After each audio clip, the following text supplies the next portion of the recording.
이 시간에 우리에게 주신 하나님의 거룩한 말씀은 요나 1장 1절에서 3절까지 말씀입니다.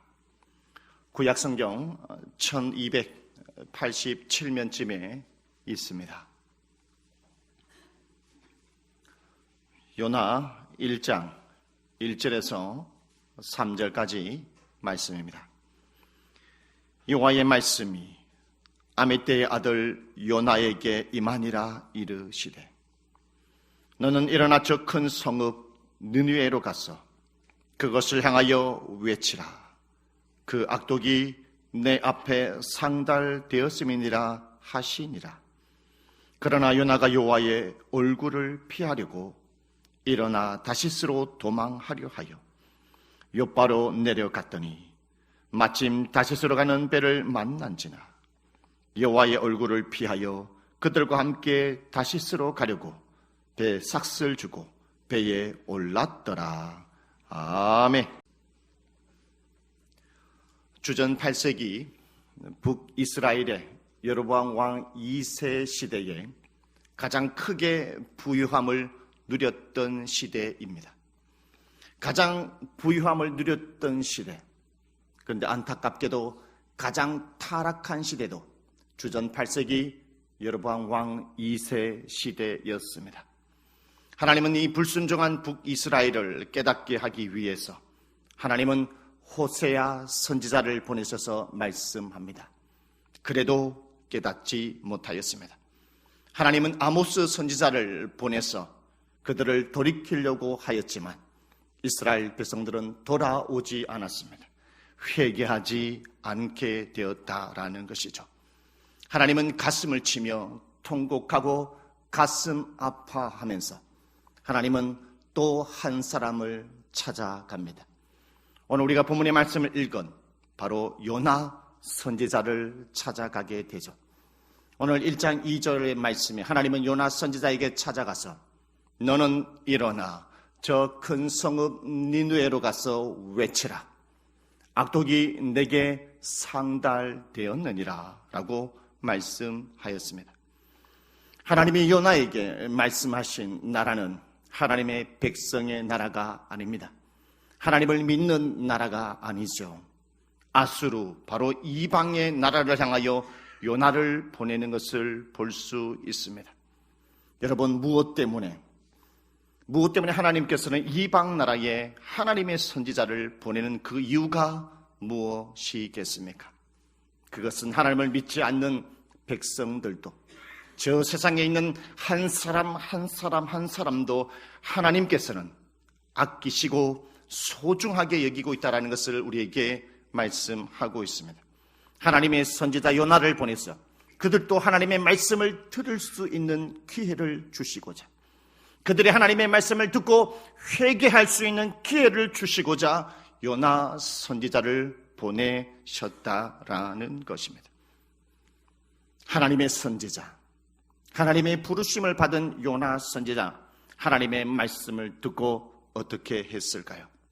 그는 순종한 것이 아니라 불순종했고, 불순종할 뿐만 아니라 그는 도망쳤습니다. 니느웨로 가지 아니하고, 아수르의 수도 니느웨로 가지 아니하고 다시스로 배를 타고 도망치고 말았다는 것이죠. 사투리로 말하면 한마디로 토꼈다라는 것입니다. 하나님의 말씀을 듣고 순종하지 않고 토꼈다라는 것입니다. 여러분, 요나가 도대체 무엇 때문에 하나님의 말씀을 듣고 토꼈을까? 왜 니느웨로 가지 않았을까? 그 이유는 두 가지 이유 때문입니다.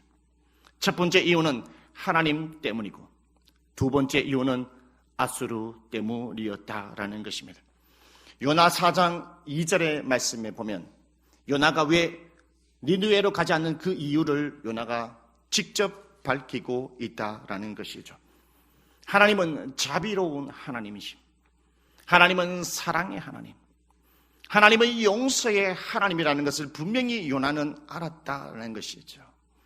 내가 만약에 저 아수르에 가서 하나님의 말씀을 선포하게 되면은 분명히 아수르들이 회개하게 될 텐데, 그러면 하나님은 불보듯 뻔하게 저들을 용서해 주실 거라는 것을 분명히 요나는 알았다라는 거예요.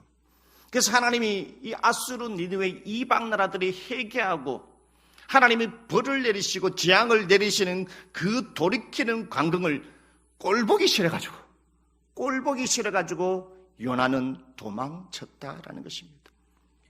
두 번째 이유는 무엇이 있겠습니까? 요나는 갈릴리 출신의 선지자였다라는 것입니다. 요나의 말씀의 배경은 열왕기하 14장 23절 이하의 말씀입니다. 열왕기하 14장 25절 말씀에 요나가 어디의 출신인지를 분명히 밝히고 있습니다. 요나는 가드 헤벨 출신이었다라는 것이죠. 가드 헤벨 동네는 어떠한 동네냐? 예수님께서 자라고 성장하신 곳은 나사렛 동네에서 성장하셨죠. 예수님이 자라신 이 나사렛 동네 옆 동네가 가드 헤벨 동네라는 것입니다. 가드 헤벨, 나사렛 동네는 비슷한 땅이었다라는 것이죠. 이 땅이 어떠한 땅이냐? 요한복음 1장 43절의 말씀에 보면 빌립이 이 나다니엘을 찾아가서 전도하는 광경이 나타납니다. 빌립이 예수님을 만난 이야기를 하는데 율법에서 말씀하시고 지금까지 우리가 기다렸던 메시아를 내가 만났다. 그 메시아를 만났는데 그 메시아가 누구냐면 바로 나사렛 예수다라고 말을 합니다. 이 이야기를 들었던 나다니엘이 뭐라고 말을 하냐? 무슨 나사렛에서 선한 것이 날 수 있느냐? 무슨 나사렛 동네에서 예수님 메시아가 날 수 있느냐?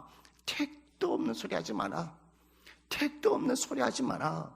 이렇게 말을 했다라는 거예요. 나사렛에서 선한 것이 날 수 없다. 이때 당시에 유대인 땅의 수많은 백성들은 이 나사렛 동네 그리고 요나의 출신했던 그 가드 헤벨 땅, 갈릴리 땅이라는 것이죠. 이 갈릴리 땅은 철저하게 버려진 땅이었다는 거예요. 버려진 땅이었기 때문에 어찌 메시아가 날 수 있느냐? 가망이 없다, 불가능하다라고 얘기를 했다는 것이죠. 나다니엘이. 이 마태복음 4장 15절 16절의 말씀에 예수님께서 말씀합니다. 스불론 땅과 납달리 땅과 요단강 저편 해변길과 그리고 이방의 갈릴리요. 16절에 뭐라고 얘기하냐면은 흑암에 앉은 백성이라고 말을 합니다. 여러분, 스불론 땅은 이스라엘 백성들의 땅입니다. 납달리 땅도 이스라엘 백성들의 땅입니다. 요단강 저 해변길도 분명히 이스라엘 백성들의 땅인데 그 다음에 말씀이 뭐라고 얘기하냐면은 이방의 갈릴리라고 말합니다. 이방 땅이라고 말합니다. 분명히 지리적으로는 이스라엘 백성의 딸인데 이방의 갈릴리요라고 말합니다. 왜 이방의 갈릴리라고 말을 할까? 그 말은 이스라엘 백성들의 속해져 있는 땅이었지만 이들은 흑암에 앉은 백성, 철저하게 그 시대에 버려진 땅, 버려진 백성, 손가락질을 받던 땅이었기 때문에 예수님이 오셔서 그렇게 마태복음 4장 15절 16절에 말씀하고 있다라는 겁니다. 스불론 땅, 납달리 땅, 이 땅은 왜 이렇게 버려질 수밖에 없었느냐? 그 두 가지가 알 수 있습니다. 그 첫 번째는 항상 전쟁의 길목에 있었어요. 늘 침략이 찾아왔다라는 것이죠. 우리의 민족이 늘 언제나 북쪽에 저 중국, 명나라 늘 언제나 쳐들어왔지 않습니까? 이 스불론 땅과 납달리 땅은 늘 언제나 적군의 길목에 있었기 때문에 늘 약탈을 당하고 빼앗기고 정말 지긋지긋하게 고통당하고 그리고 여성들이 늘 언제나 잡혀감으로 말미암아 피가 섞이게 되는 고통스러운 땅, 버려진 땅, 아픔의 땅입니다. 두 번째 이유는 솔로몬이 왕으로 등극했을 때에 하나님의 성전을 짓게 되죠. 그리고 왕궁을 짓게 됩니다. 열왕기상 9장의 말씀을 살펴보면 솔로몬이 여호와의 성전을 짓고 왕궁을 지었을 때에 총 20년이 걸렸다고 말을 합니다. 그 20년의 세월에 왕궁과 하나님의 성전을 지었을 때에 누가 전폭적으로 지원해 줬냐? 두로왕 히람이 전폭적으로 도와줬어요. 나무를 막 베어주고 많은 것들을 성전을 지을 수 있도록, 왕궁을 지을 수 있도록 두로왕 히람이 많이 도와줬어요. 그래서 열왕기상 9장 30절의 말씀에 보면 이 솔로몬이 두로왕 히람에게 너무나 감사하여서 그에게 어떤 선물을 주냐면 갈릴리 땅 성읍 20곳을 그에게 선물합니다. 갈릴리 땅 성읍 20곳. 그래서 두로왕 히람이 솔로몬에게 이게 받게 되는 이 땅이 정말 어떠한 땅인지 궁금해서 가보니까 솔로몬이 한마디로 이렇게 이야기합니다. 가불 땅이다. 이 땅은 가불 땅이다. 하찮은 땅이다. 가치가 없는 땅. 농사를 지을 수 없는 땅. 완전히 척박하고 버려진 땅을 솔로몬이 두로왕 히람에게 갈릴리 땅을 준 거예요. 농사를 지을 수도 없고 뭔가 소득을 얻어내지 못하는 거예요. 그래서 이 땅은 가불 땅, 철저하게 버려진 땅이라는 것이죠. 이러한 먹을 것도 없는 곳에 툭 하면 아수르가 쳐들어왔다는 것이죠. 다 빼앗아가, 있는 것도 다 빼앗아. 이러한 환경에 가드 헤벨 출신, 갈릴리 땅 출신, 구약 선지자 중에 유일하게 갈릴리 출신이 요나밖에 없어요. 이러한 땅 출신이 하나님이 아수르 느느웨로 가서 하나님의 말씀을 선포하라니까 어떤 마음이 들까요? 막 치가 떨리는 거예요. 그 광경을 다 보고 자랐거든요. 늘 언제나 아수르가 쳐들어와서 우리 것을 빼앗는 광경을 그토록 아수르를 향하여 봤는데 하나님이 이 철천지 원수 같은 아수르 나라를 향하여 가서 말씀을 선포하라니까 치가 떨려가지고 요나가 배 타고 도망가 버린 거예요. 토끼였다라는 거예요. 토끼였다는 거예요. 이렇게 불순종하고 떠난 요나를 향하여 하나님이 심판하지 아니하고 죽이지 않는 이유가 뭔 때문인지 아십니까? 그 마음속에 선한 마음, 이스라엘 백성들을 향한 사랑하는 마음이 있었기 때문에 하나님께서는 이 이스라엘 백성들을 돌이키고 하나님이 깨닫지 못하는 이 요나를 다시 깨닫게 하고 그리고 아수르의 니느웨의 백성들을 불쌍히 여겨주셔서 하나님은 요나 선지자를 향하여 3가지를 준비하시는 하나님입니다. 요나가 배를 타고 다시스로 도망하는 그때에 하나님은 폭풍우를 일으키시죠.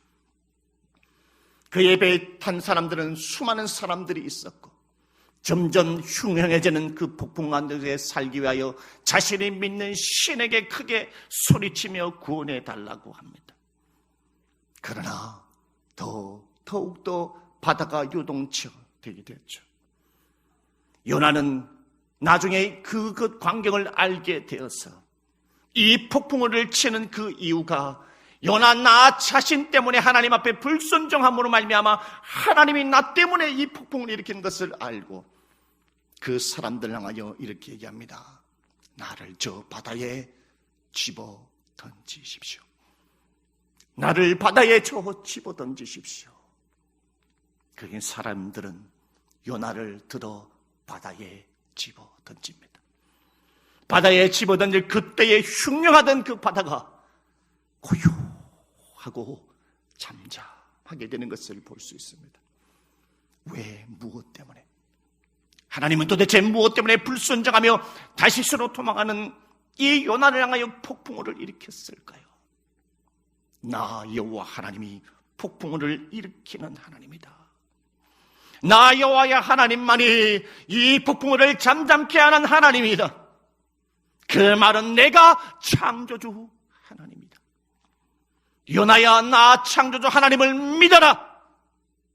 그리고 이 창조주 하나님, 폭풍우를 일으키고 이것을 잠잠케 하는 창조주 하나님을 너는 니느웨로 가서 선포하라.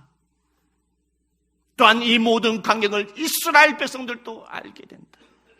내가 창조주 하나님이기에 너는 선포해야 한다. 도동장의 성도 여러분, 여러분의 인생 가운데 속에 수많은 인생의 폭풍 가운데 속에 있을 것입니다. 우리가 왜 살아계신 하나님을 믿고 인생의 삶을 살아가야 하겠습니까?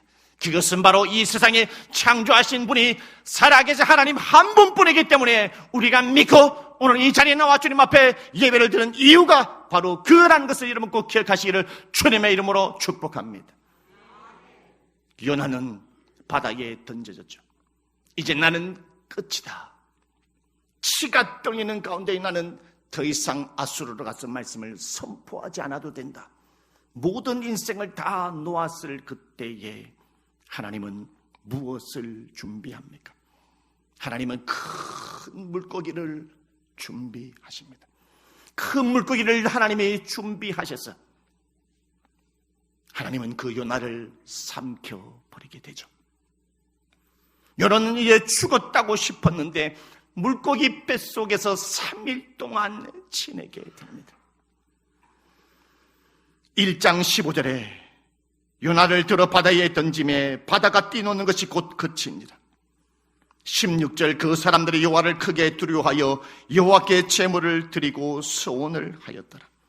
17절 여호와께서 이미 큰 물고기를 예비하사 요나를 삼키게 하셨으므로 요나가 밤낮 3일을 물고 2장 1절 요나가 물고기 뱃속에서 그의 하나님 여호와께 기도하여 이르되. 요나는 큰 물고기의 뱃속에서 주님 앞에 기도할 수밖에 없었습니다. 그 말은 하나님 앞에 무릎을 꿇을 수밖에 없었습니다. 주님 살려 주시옵소서. 주님 나를 불쌍히 여겨 주시옵소서. 나를 다 살려 주신다면 내가 아수르 니느웨 가서 하나님의 말씀을 주님 선포하겠습니다. 두 손 두 발 들고 요나는 항복하였다라는 것이죠. 하나님은 무엇 때문에 큰 물고기를 준비하셨을까? 그것은 바로 요나를 위해서 준비했습니다. 아수르를 위해서 준비했습니다. 이 세상에 어떠한 사람도 생명의 주관자가 될 수 없다. 이 세상에 어떠한 존재도 인생의 생사하복을 주관할 수 없다. 나 여호와 하나님, 요나를 보내시는 하나님, 저 아수르를 만든 살아계신 하나님, 이스라엘 백성들을 지으신 하나님만이 생명의 주관자요 인생의 생사하복을 주관하는 나 여호와 하나님이라는 것을 알게 하기 위해서 물고기를 준비했다라는 것이죠. 여러분, 오늘 안에 2025년 우리는 어떻게 삶을 살아가는 것이 마땅하겠습니까? 물질이 우리의 주인이겠습니까? 세상의 것들이 나의 주인이 될 수 있겠습니까? 세상의 물질과 세상의 환경이 나의 주인이 될 수 없다라는 것입니다. 그렇다면 나의 진정한 주인은 누구시냐? 그것은 바로 나의 생명의 주관자 되시는 살아계신 하나님을 여러분은 믿고 이 한 해를 믿고 바라보시며 달려가시기를 바라기로 했습니다. 할렐루야! 축복합니다. 할렐루야! 이렇게 해서 요나는 하나님의 그 은혜로 말미암아 주님의 말씀을 선포하게 되죠. 요나 2장 10절에 여호와께서 그 물고기에게 말씀하시매 요나를 육지에 토하니라. 하나님의 그 물고기에 말씀하시고 명령하니까 그 물고기가 요나를 토해서 아수르 니느웨로 가서 하나님의 말씀을 선포하게 합니다. 3장 4절에 보면 이 아수르 니느웨는 그 당시에 최고의 강대국이었어요. 오늘날로 말하면 중국, 미국 이러한 나라와 견줄 정도로 주전 8세기의 강대국은 아수르였다는 것이죠. 3일 길을 걸어야만이 다 돌 수 있는 성의 크기인데 3일 동안 하나님의 말씀을 선포해야 되는데 하나님의 말씀을 선포하지 않을 수는 없고 요나가 하루만 하나님의 말씀을 선포했어요.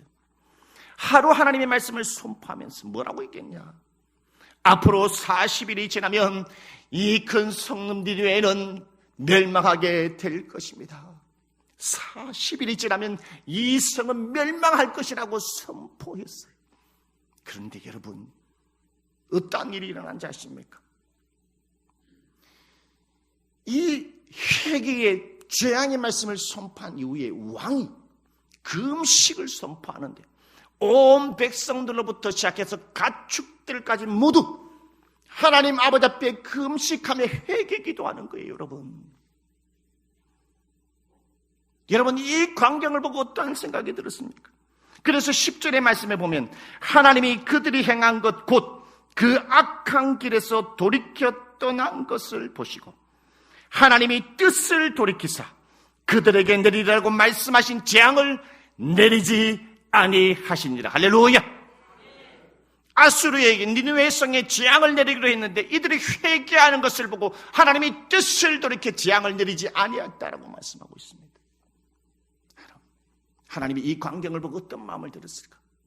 주전 8세기에 그렇게 하나님의 큰 은혜의 물질의 부흥을 부어주셨는데 호세아 선지자를 보내주셨는데도 회개하지 않아요. 하나님의 백성들인데. 그리고 아모스 선지자를 보냈었는데도 회개하지 않아요. 여러분, 선지자를 보내고 사람을 보냈다는 것은 무엇을 의미합니까? 하나님이 그들을 너무나 사랑한다는 표시라는 겁니다. 그런데요, 하나님의 백성도 아닌데 예배자도 아닌데 이 아수르 니느웨의 하나님의 선지자 요나 선지자 가기 싫어서 억지로 보낸 선지자가 대충 설교했어요. 막 원고 있잖아요. 막 수십 장 막 준비해가지고 막 기도 막 충청도 말로 막 허벌나게 막 10시간씩 막 기도해가지고 주여 오늘 이 니느웨 성을 말씀을 선포할 때 하나님 영과 관계를 골수를 찔러 죽이고 회개의 역사가 나타나게 도와 주시옵소서. 막 간절하게 막 기도해가지고 말씀 선포한 게 아니라 막 대충 준비해가지고 대충 선포했어요. 그런데 막 다 회개해 보는 거예요. 아수르가 막 다 돌아온 거예요. 하나님이 그래서 재앙을 내리지 않는 겁니다. 이 광경을 보고 하나님의 마음이 어떻겠습니까? 와, 기가 찰 노리지 않겠습니까? 내 백성은 지금 저렇게 하고 있는데. 이것을 보고 요나는 어떻게 했을까요? 4장 1절의 말씀에 보면 요나가 매우 싫어하고 썩냈더라. 하나님 앞에 막 욕도 하고요, 막 썩내고 막 노발대발 하나님 왜 용서해 줬냐고 막 썩내는 거예요. 하나님께서 이 요나가 막 썩내고 욕하는 것을 보고 야 요나야, 네가 지금 나한테 지금 욕하는 게 맞냐? 지금 썩내는 게 옳은 것이냐? 그래서 요나가 한번 기다려봤어요. 그래도 혹시나 그래도 니느웨 성이 멸망하지 않을까 이렇게 지켜보고 있었어요. 뜨거운 태양볕에서 니느웨 성이 멸망할까 봐 이렇게 지켜보고 있는데 하나님 앞에 막 썩내고 욕했던 그 요나, 태양볕에서 고통받고 있는 그 요나를 하나님이 뭘 준비하셨느냐? 세 번째 뭘 준비한지 아십니까? 뜨거운 태양볕에서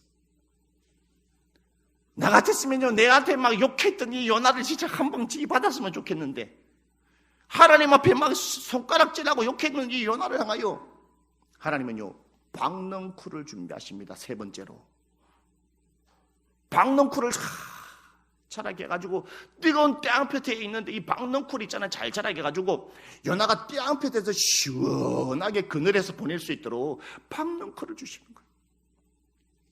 그렇게 시원하게 이튿날 하나님이 뭘 또 준비하느냐? 벌레를 보내가지고 이 박넝쿨을 갉아먹게 하는 거예요. 그래서 그 이튿날에 박넝쿨이 시들어 죽어버렸어요. 그리고 나서 하나님은 동풍을 일으켜가지고 엄청난 뜨거운 바람을 보내는 거예요. 그래서 성경의 말씀에 4장 8절에 뭐라고 얘기하냐면 해가 뜰 때에 하나님이 뜨거운 동풍을 예비하셨고 해는 요나의 머리에 쪼이며 요나가 혼미했대. 스스로 죽기를 구하여 이르되 사는 것보다 죽는 것이 내게 낫다. 하나님 문 앞에 뭘 앉았으면 하나님 사는 것보다 죽는 게 낫습니다. 죽여주시옵소서. 죽여주시옵소서. 우리나라의 조선 왕족 500년 동안에 잘하는 거 있죠. 전하 아니되옵니다. 우리나라 조선 왕족 500년 동안 잘하는 거 있죠. 대신들이 전하 아니되옵니다. 저를 죽여주시옵소서. 지금 요나가 그렇다. 요나가요 아니되옵니다는 거예요. 이래가지고 하나님이 뭐란지 아십니까? 4장 10절에 여호와께서 이르시되 내가 수고도 아니하였고 재배도 아니하였고 하룻밤에 났다가 하룻밤에 말라버린 이 박넝쿨을 내가 아꼈거든. 야 네가 잘하겠냐? 네가 재배도 하지 않고 풀도 뽑지 않고 잘하게 물도 한 번 안 줬는데 네 이 박넝쿨을 이렇게 아끼느냐? 근데 11절 하물며 이 큰 성읍 니느웨에는 좌우를 분별하지 못하는 12만 명의 사람이 있다. 그리고 가축도 많이 있다. 그러면 내가 아끼지 않겠느냐? 하나님이 이 말씀하고 난 다음에요 요나 4장 11절까지만 말씀이 있고 요나가 그렇게 막 대들고 막 욕했던 데 있잖아요. 4장 12절 말씀이 없어요. 요나가 계속 대들었으면요 요나 4장 12절 13절 14절 15절 말씀이 있어야 돼. 그래도 죽여주시옵소서 해야 되는데 11절하고 말씀이 없는 거 그 말이 뭘까요? 네가 박넝쿨도 이래야 아꼈는데 저 니느웨 성을 좌우를 분별하지 못한 12만 명의 사람이 있다. 내가 저를 아끼지 않을 수 있느냐? 이 말을 듣고 요나가 입을 딱 닫아버렸어요. 왜? 할 말이 없는 거예요. 하나님 용서해 주시옵소서. 도동조항의 성도 여러분, 살아계신 하나님은 여러분을 아끼십니다. 하나님의 백성을 아끼십니다. 그리고 여러분 가운데 속에 가족들 가운데 믿지 않는 사람들과 저 세상의 수많은 사람들도 하나님은 아끼십니까? 소중하게 여기시는 하나님이라는 것입니다. 그렇다면 오늘 우리는 저와 여러분이 어떠한 하나님을 믿고 삶을 살아가야 하겠습니까? 오늘 요나를 통해서 폭풍우를 일으키시고 그 폭풍우를 잠잠케 하시는 창조주 하나님만을 여러분 의지하며 삶을 살아가시기를 바라겠습니다. 두 번째는 어떠한 하나님을 믿어야 되겠습니까? 하나님께서는 요나를 깨닫게 하기 위해서 큰 물고기를 준비하셨던 하나님, 그 큰 물고기 뱃속에서 요나가 주님 앞에 무릎을 꿇고 항복했던 것처럼 생명의 주관자 되신 살아계신 하나님을 우리는 저와 여러분을 믿고 의지하며 삶을 살아가야 될 줄 믿습니다. 할렐루야. 그리고 세 번째로 요나를 깨닫게 하고 니느웨 성을 깨닫게 하고 아직도 북이스라엘을 깨닫지 못하는 이스라엘 백성들을 향하여 박넝쿨을 통해서 하나님은 한 생명을 소중하게 하고 아끼신다라는 아끼시는 그 하나님을 바라보며 나를 아끼시는구나.